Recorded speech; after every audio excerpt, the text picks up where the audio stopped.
शक्कर जैसी ही दूसरी जो सबसे खराब चीज है जिससे आप नफरत करिए, घृणा करिए, उसका नाम है डालडा, वेजिटेबल ऑयल। डालडा के नाम से तो आप सब समझते हैं।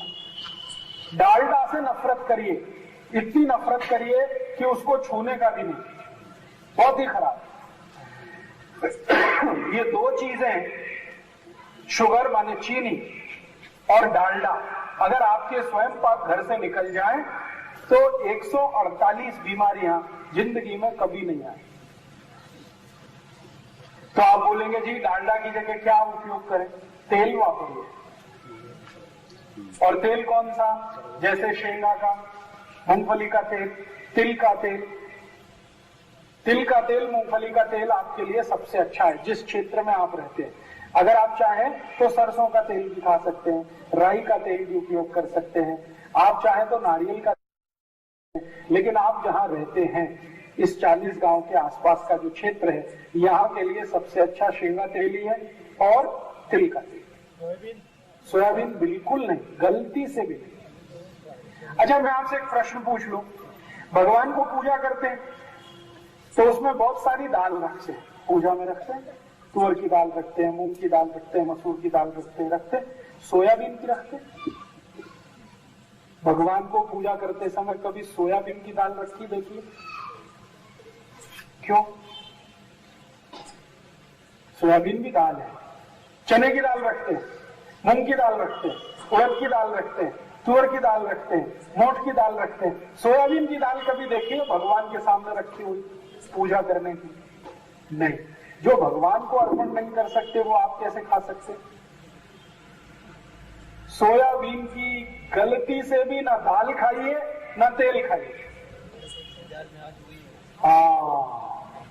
तो समझ लीजिए बीमारियां भी सबसे ज्यादा उसी के कारण। ये जो सोयाबीन है दाल के रूप में या तेल के रूप में, ये शरीर को कभी भी हजम नहीं होता। या दूसरे शब्दों में कहूं तो सोयाबीन का कुछ भी आप खाएं, शरीर उसको डाइजेस्ट नहीं कर सकता, उसका पाचन नहीं कर सकता, क्योंकि उसको पचाने के लिए जो कुछ एंजाइम्स चाहिए वो है ही नहीं मनुष्य के शरीर में।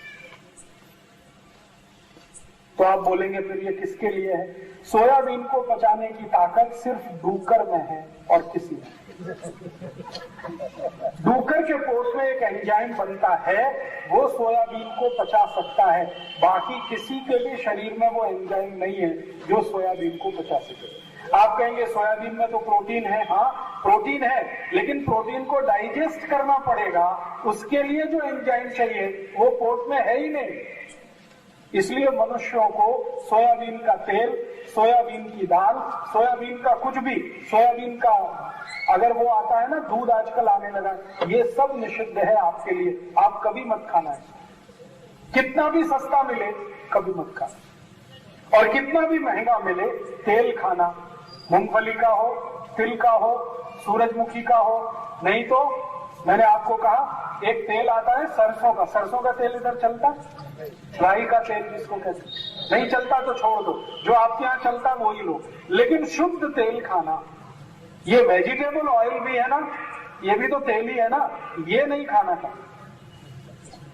डालडा, या डालडा जैसे नाम से आता है, गगन, तरंग, नंबर 1, हनुमान जी, ये और वो, ये सब खतरे ही खतरे हैं, जहर ही जहर। तेल खाना हो शुद्ध सीधा सीधा तेल खाना। और मैं तो आज आपको ये भी कहूंगा रिफाइंड तेल भी कभी मत खाना। रिफाइंड और डबल रिफाइंड और ट्रिपल रिफाइंड, जितना ज्यादा तेल रिफाइंड होता है उतना ही जहर उसमें बढ़ता चला जाता है। मैंने अभी पिछले 3 साल एक एक्सपेरिमेंट किया खुद।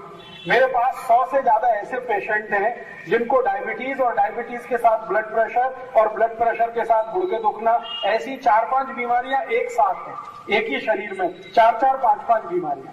ऐसे 100 से ज्यादा मरीजों को मैंने क्या किया, कोई औषध नहीं दिया, उनको बताया नहीं, हमारे होम्योपैथी में मैं जो चिकित्सा करता हूं, हम बोले नहीं तो मालूम नहीं है सामने वाले को कि वो औषध खा रहा है कि नहीं खा रहा है। वो आपने देखा सफेद सफेद गोलियां होती है छोटी छोटी मीठी मीठी, हम उसमें औषध नहीं डालते कई बार, लेकिन पेशेंट तो खाता, वो सोचता अरे ये औषधि है, क्योंकि औषध उसमें डालो या ना डालो गोली एक ही जैसी, हम उसको प्लेसिबो कहते हैं, बिना औषध के।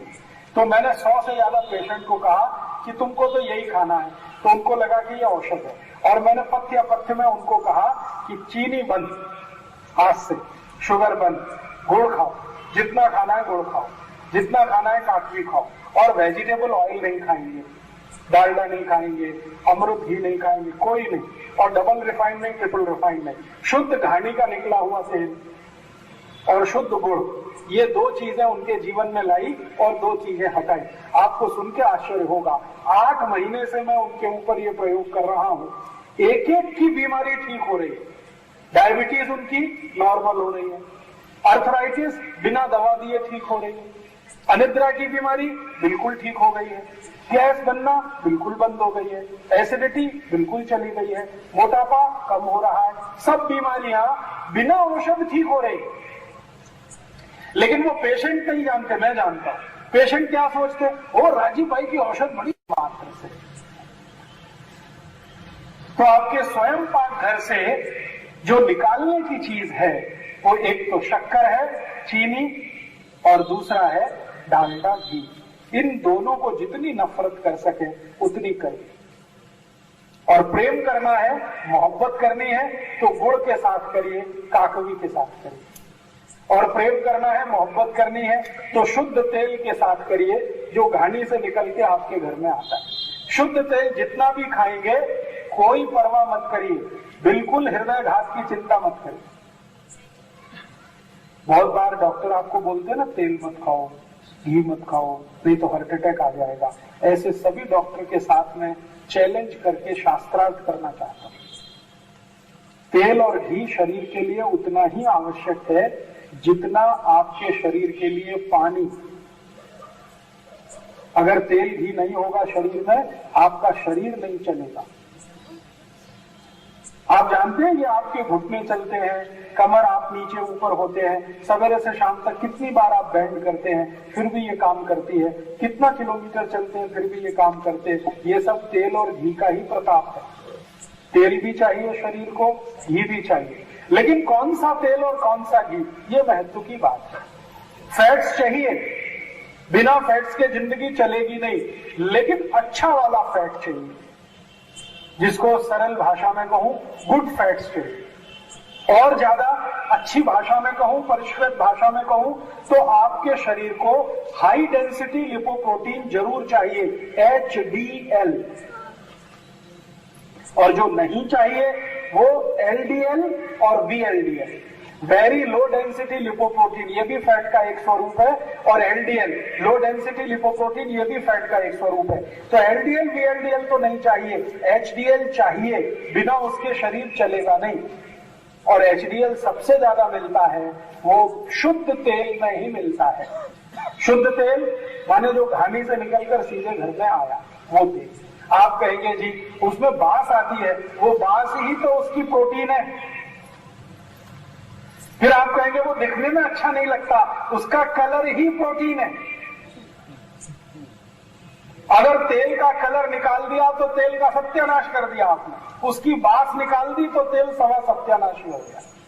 उसकी बास और उसका रंग, ये दोनों आपको जो खराब लग रहे हैं वास्तव में वही HDL है, उसी में से HDL बनेगा और वो बहुत आवश्यक है। करने चलेगा, खरडे चलेगा, राई का तेल चलेगा, करने का तेल चलेगा, सूरजमुखी का चलेगा, आपको शेंगा का तेल चलेगा, आपको तिल का तेल चलेगा, आपको नारियल का तेल चलेगा, सोयाबीन छोड़कर कोई भी चलेगा। हाँ, एक तेल नहीं चलेगा, वो ध्यान रखना, वो भारत में तो होता नहीं है, आजकल बाहर से आने लगा है, पामोलिन तेल, ये नहीं चलेगा।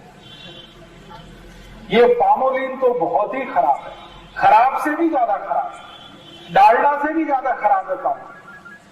कारण क्या है, पामोलिन को डिसइंटीग्रेट करने के लिए शरीर का तापमान ही चाहिए कम से कम 40 से 47 डिग्री, और वो होता नहीं कभी, बुखार आने पे ही होता है वो तो। इसका माने स्वस्थ आदमी को पामोलिन तेल कभी भी डाइजेस्ट नहीं होता।